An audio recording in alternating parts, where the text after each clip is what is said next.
Victor Zhao, but I'll get us started a little bit. I know more people will come in the room. I think most of you know I'm Mike Merson, head of the Global Health Institute. I want to welcome you. Primarily what I want to do in this session is welcome you and introduce Victor Zhao and Peter Piot. There are some important people here, members of our board of advisors. Tom Gorey, Jack Leslie, Chris Elias, Pop Guy, Dave Gendell, Christine McKenna, and Peter himself. There are some members here of the International Partnership for Innovative Healthcare Delivery, which is a new initiative that the Chancellor has started, and we will soon be joined. He and I were just dealing with the media upstairs with Richard Besser from ABC News. I just spent lunchtime with him. He gave a magnificent talk over in the pediatrics lunch, those of you who joined in the new announcement of the pediatric division of global health. And he's a great spokesperson for health with all his years at CDC. And, of course, I want to thank the many people, students and faculty and staff, friends who made this event and this evening happen. Now, here's what I'm told to tell you, although I have to tell you I don't know what it means, but that I encourage you to join the conversation on Twitter, okay, using the hashtag, ready? I guess, DGHI5YR. Is that right? Did I get it right? Okay. Numbers right. Okay. So a little bit of history. You know, the Institute started about 5 years ago when there was a committee formed by the Chancellor and the Provost, and there were 100 faculty involved. Many faculty were involved in global health research. Many more wanted to be involved. And, of course, there were increasing groundswell from undergraduates in particular, most of whom had been inspired by a course or a faculty member for the university to provide them opportunities to learn more about health challenges in the world. Bart Haynes and Bob Cook-Deegan chaired that committee. They issued a report, like all good committees do, in June of 2005. I imagine many of the faculty who were here at the time were spoken to, and that led to the creation of the Institute. That report was in 2005. The Institute was created in 2006 with a mission to reduce health disparities in our local community and worldwide, and that's important, in our local community and worldwide. It was to truly span the humanities, social sciences, engineering, environment, law, and divinity, as well as the life sciences, meant to be a global institute, but also in terms of our university. There you are, Victor, good. Was also meant to be a real university institute that would involve the medical center. And what I can say is what that report did is that it really did listen to the call from students for more engagement and the desire of faculty for greater involvement. Now, it's a funny story. I was actually sitting in a hotel room in Kampala, Uganda, when I got a phone call from Bart Haynes asking me, I was on an IOM evaluation of PEPFAR, asking me if I might be interested in coming to look at Duke. And I don't know if I should say what I knew about Duke, of course, was the basketball team. But I knew about Victor, and I knew about a number of the leading faculty down here that had been doing very exciting work, particularly in Africa. And I was intrigued, and then 6 months later, I can't tell you how excited I was by the collegiality and opportunities that are so special about this university that I joined. And, of course, what happened was, initially, I found myself sitting in a small office in the basement of Trent with a box of pencils, eager to learn from Ralph Corey, Kate Wetton, John Bartlett, and many others how to organize this institute. Now, I actually brought my pencils from home, as none of the administrative offices at Duke had a clue what the Global Health Institute was. And so we would ask for computer paper, printer cartridges, and pens, and it just fell on deaf ears for about 2 weeks. So you should know when you start something up, be patient. Now, since that time, I've been incredibly fortunate to be part of a dedicated team that's built the Institute, and I hope we've realized what that steering committee wrote. As you'll hear throughout the day, we span the campus and medical center. We have over 100 faculty working now with the Institute, 25 of them recruited just in the past 4 years. We've established a dozen education and training programs in Durham and globally that attract students and trainees from all over the world from a wide range of disciplines and life experiences. Whether at the undergraduate, graduate, or professional level, these programs encourage participants to intellectually and experientially engage with the most pressing global health problems. We have a robust and growing research portfolio, which you will soon hear about, and partnerships that I think are really real with a number of premier universities and organizations around the world. And I have one slide on that. If you could put the slide up. No, the next slide. Okay. I'll come back to the previous slide in a minute. This map depicts the many different partnerships we have around the world. The thing I want to mention more than anything else is these are not dots on a map, but they illustrate true and lasting partnerships that include a shared vision, common priorities, and an understanding of and respect for each other's cultures. And we have a few of our good friends here in the audience from Moshi and from China, which you'll hear about in the conference. Now, there's a summary of our achievements in the last 5 years for those of you who are interested in this book that's in the room. It's a timeline with some of the achievements that we've had. Now, a few days ago, I met with our Institute Student Council. Now, I'm always a little nervous to meet with students. And now you can put the next slide on. As I can never forget the welcoming I received from our Chronicle when it published an editorial only 13 days after I arrived at Duke, warning me, as you see here, that I best prioritize student involvement in the work of the Institute.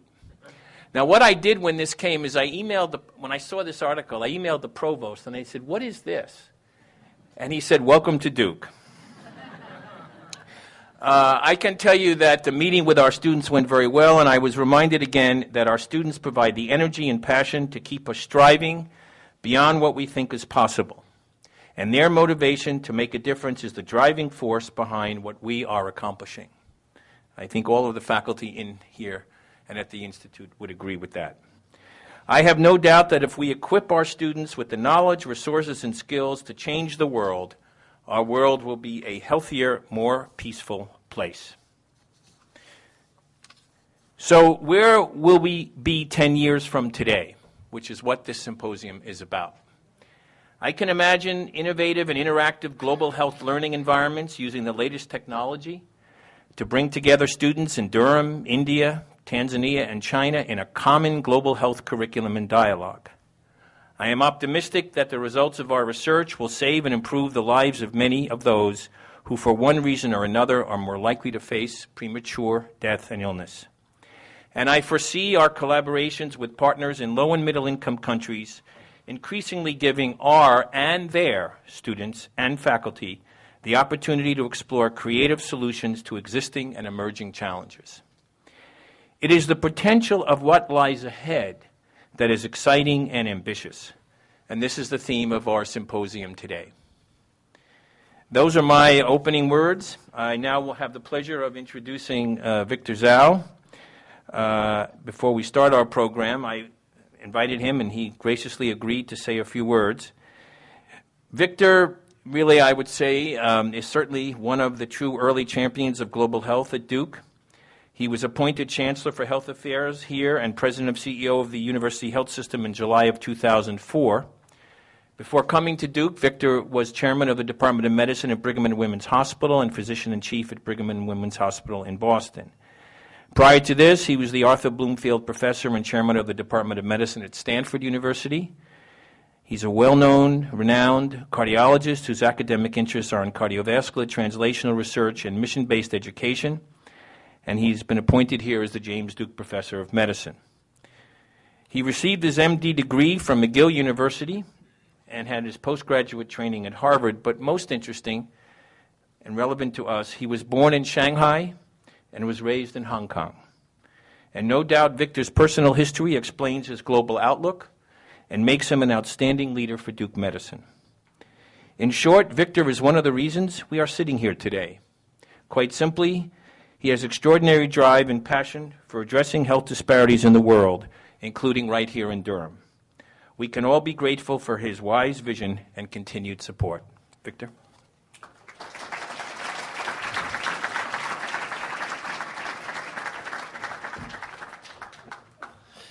Well, good afternoon, and thank you, Mike. First, I want to welcome Peter Peart, who, as you know, is to me Mr. Global Health, and being able to spend the time with us today is very much appreciated.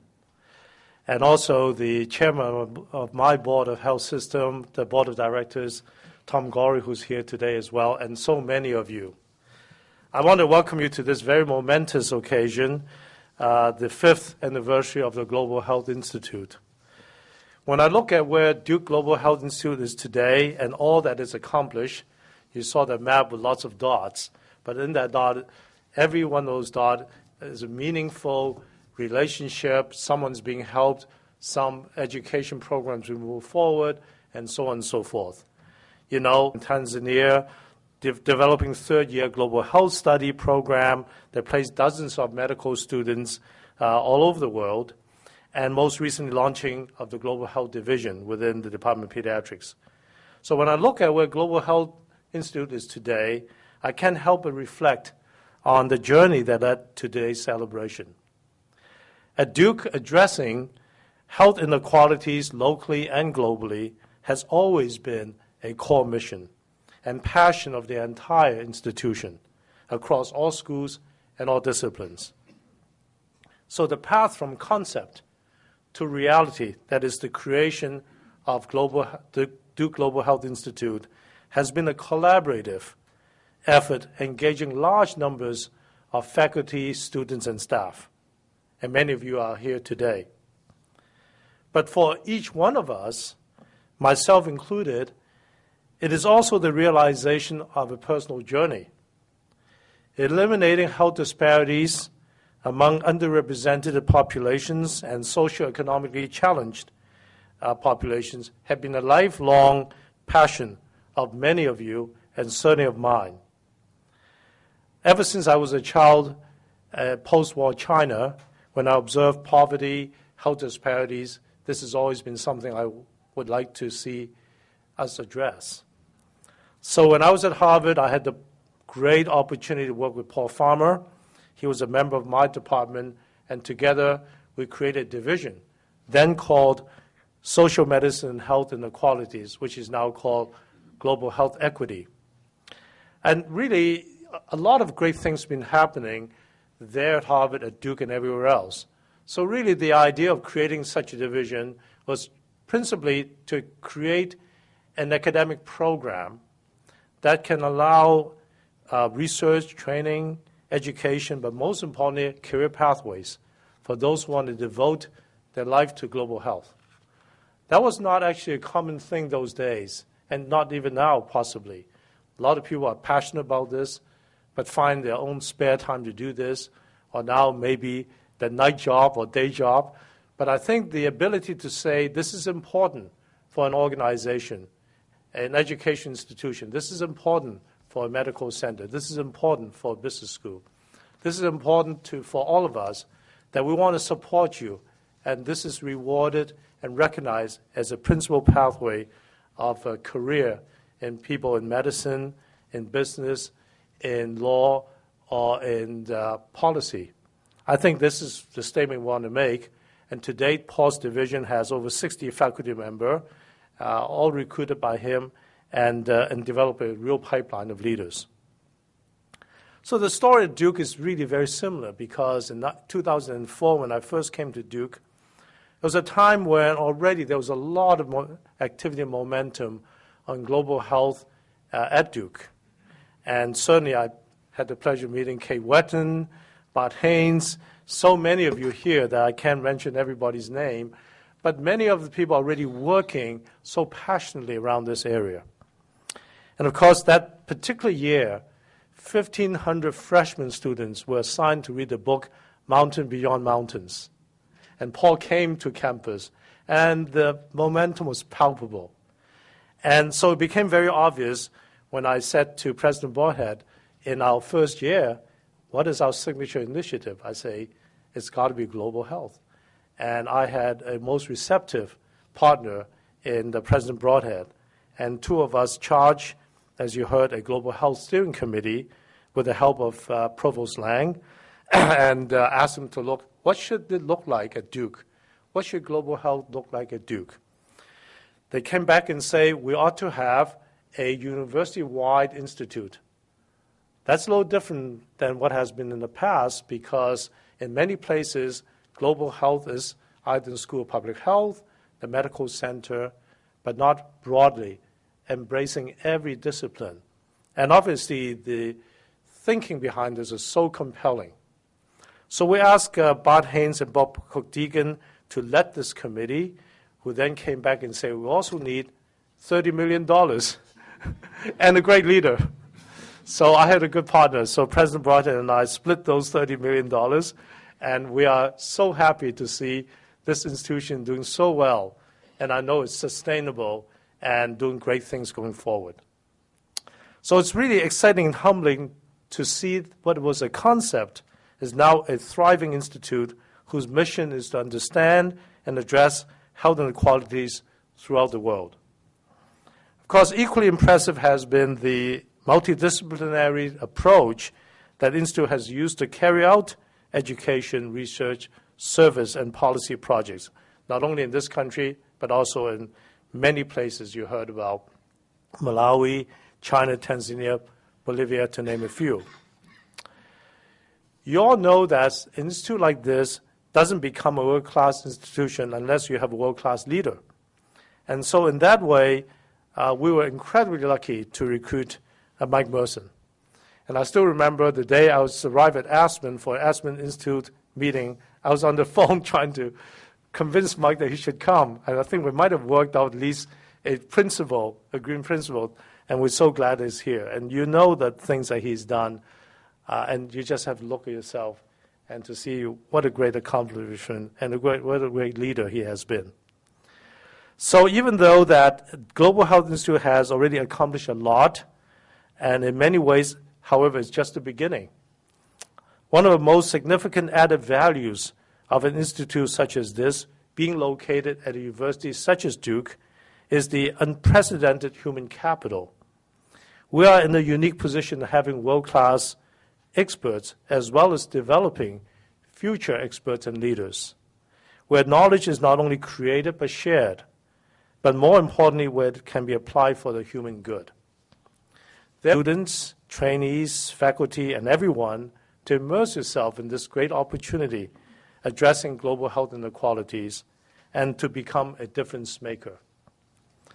It's interesting, when I look back in 2006, I was quoted, I make this comment, and I feel the same way today it was then.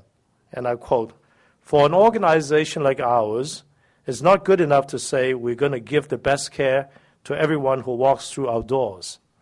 It is not good enough to say we're going to do outstanding research. We need to transform medicine and healthcare and eliminate health inequalities. And we have the obligation and the potential to do just that." Thank you very much.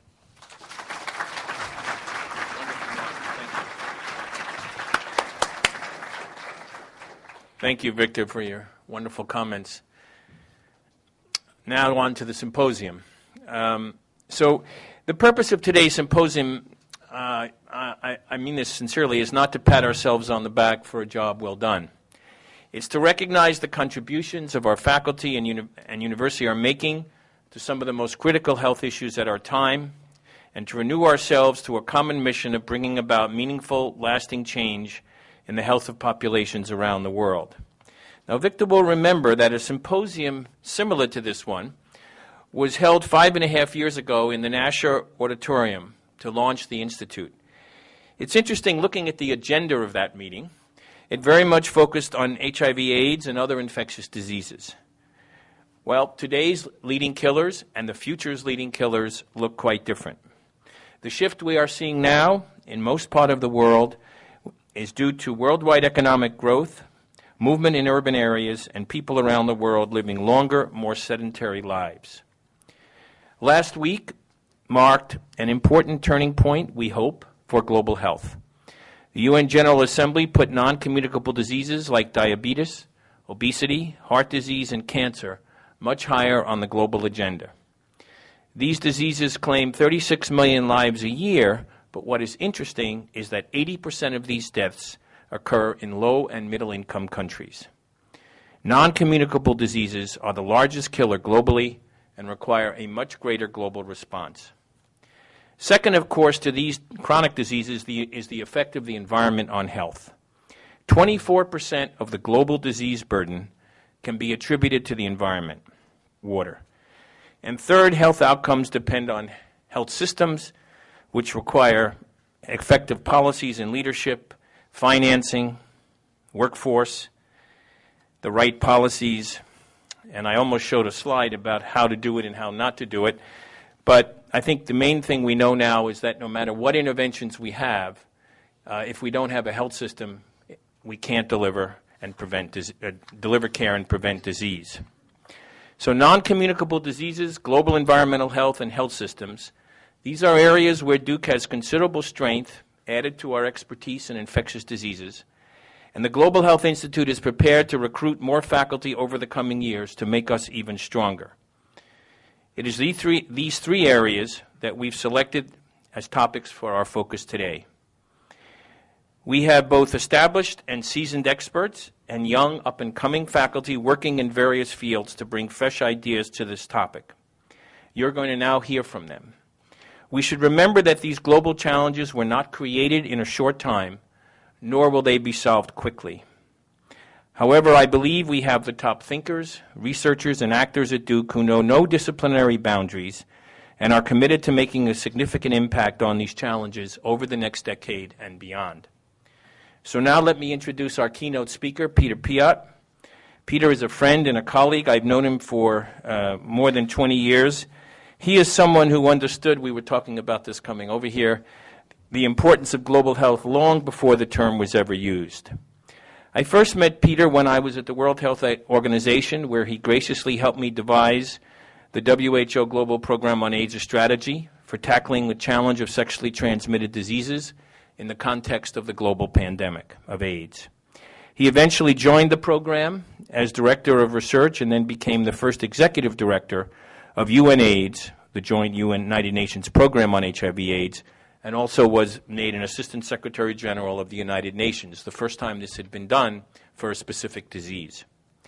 Very early in his career, Peter helped discover the Ebola virus in Zaire, and during the 1980s, he helped develop the first international project on AIDS in Africa called Project SIDA, and he's acknowledged as having provided the foundations of our understanding of HIV infection in Africa. Peter went on to be the professor of microbiology and public health at the Prince Leopold Institute of Tropical Health in Antwerp in his native Belgium. He spent more than a decade as executive director of UNAIDS, and during that period, without a doubt, elevated the global response to the AIDS pandemic, which resulted in millions and millions of people in Africa getting access to antiretroviral treatment, which up till then had been impossible, and discoveries in prevention that show great promise of significantly curtailing the spread of HIV infection. Peter has authored 16 books and more than 500 scientific articles. He's received numerous awards for scientific and societal achievement. In recognition of his leadership, he doesn't like when I say this, in the fight against AIDS, Peter was ennobled a baron by King Albert II of Belgium in 1995. Please do not address him as Baron Peter Piot. Peter is now the director of the London School of Hygiene and Tropical Medicine, which many of us feel is the leading public health institution in the world. We are pleased to have a number of collaborators and hope to have more in the future. He serves on our Institute Board of Advisors, where he is providing us very grateful advice. I'm delighted that he was able to cross the Atlantic and join us today. The title of his talk is Global Health 4.0 for 2020. Peter?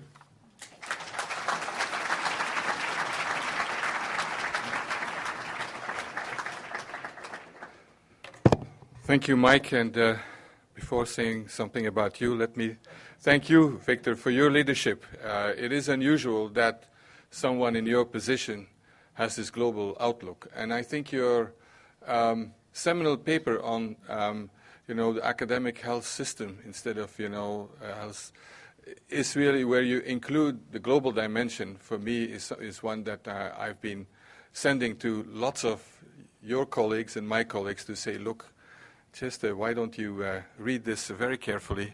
because that's how it should be. Everything is being globalized today, and the same thing is happening in higher education, in research, but not yet enough in our concepts, in our approach to health. So thank you for your leadership and also for what you've been trying to push in part of the World Economic Forum, where I've seen that you bring together people who normally would not be thinking through and being active in this field. Even if Mike said that it's not time to pat ourselves on the back, since I have no merit whatsoever in the achievements of the Institute, let me really congratulate you, Mike, and all your colleagues for an incredible job. As you said, we go back about 20 years ago when you were actually my boss. But I think what's more important, you're the one who convinced me that it would not be the brain death to join WHO, to work with you, because I could, people ask me sometimes about career planning and so on, these talks for students, and I always start with saying, please don't plan your career. That's the first rule. But one thing I had always said to myself, two things. One was that I would never become a bureaucrat, and in any bureaucracy, and so here I got into the United Nations. And two, when I left academia, I said, never again, never back to academia, and here I am again. So never say never. But I'm really very proud to be on the advisory board. Why? Because I think that what the Institute is trying to do and what Duke is trying to do is quite unique in terms of global health. A term, indeed, which didn't exist when I was young and when some of us were young. But it's quite unique, both in terms of the what and the how, by pushing the boundaries of what is the practice of global health. It is really anticipating the big problems of our time and also recognizing, as I will illustrate, I hope, with the... just reminds me that I don't know which button to push. I need technical assistance. Thank you. Here. Okay. Is that a lot of health and well-being is determined by issues that are absolutely not under the control of the medical profession, that are not in the medical sphere. And I think if we want to get out of this mega crisis that we're all in, regardless which country, regardless whether it's a purely public sector, like in my country of adaptation, of the UK, but the National Health Service is a mixed model, like in my country of origin in Belgium, or a purely private system. We're all basically engaged in a train wreck, and for many reasons. And one of the reasons that's going to make it worse and accelerating the train wreck, I think, is this pandemic of chronic diseases. And so we need new models, and we need to think also beyond what our classic ways of thinking. So I'm really proud to be here and to see that you're exploring globally and locally what the innovative solutions are going to be for the future. Because it's clear to me that we can't continue business as usual. Now, Mike asked me to reflect on where we are with global health and what the future may bring us. And predicting the future, of course, is very tricky. But let me say that I believe that we're entering into a new phase. And I call it Global Health 4.0. And looking very briefly back at the history, when I was a student, and I have a diploma in tropical medicine, maybe some of us here, and that was about it when we talked about health elsewhere in the world and so on. And that reflected the whole, a colonial period. We entered then into times of Cold War, and most countries became independent, and the term international health emerged, which I would call 2.0. And that was about health far away, and no connection whatsoever with the local, with the domestic. And then, and this was driven by, I think, the AIDS epidemic and the response, both in terms of activism of young people, political commitment, and so on. And we got into the global health. The term was invented, and I couldn't find back who used it for the first time. And it was also an area, and we're still in there, but I think we're approaching its end, of development aid. And the hallmark of that is PEPFAR, the President's Emergency Plan for AIDS Relief, but also others. Very focused on a few things. And I think now we're entering into a world that is far more multipolar, as President Chirac invented that term, I think, and where true globalization is now entering health, academia, research, education. And that's the phase we're in. Now, that doesn't mean that we've done our job, we finished our job. I mean, there's still a huge unfinished agenda, which while we are thinking about the future, we shouldn't forget about that. In the year 2000, the millennium, in the United Nations, since Mike mentioned that, all member states of the United Nations agreed to so-called Millennium Development Goals with a set of targets. Some countries have already achieved these, and that's for 2015, but others have not, and that's the unfinished agenda. Maternal mortality, still depending on whose figures you believe, but 300 to 400,000 women dying from, while giving birth. We heard just at the launch of the Division of Global Health of Pediatrics that under 5 mortality is still so huge, and it's killing more people than in the total population of North Carolina every year. Nearly all of them perfectly preventable. And then we have the classic, or not so classic, infectious diseases, AIDS, TB, malaria. Reproductive health and family planning, still a huge agenda with the growing population. Malnutrition, which used to be exclusively undernutrition, but mal means badly, so now we have over and undernutrition. Access to primary health care. We had a major event in Alma Ata, I can't remember the year, but a long time ago. So 76. Health for All by the year 2000, so that's 11 years ago. That was based on the primary health care approach, and it was a total fiasco for reasons we could spend a week on to discuss, and the continuing major health disparities and inequities that Victor alluded to. So, now the world is changing. First of all, the center of the universe is moving back to Asia. And for those who have been ever been, this is a temple of heaven.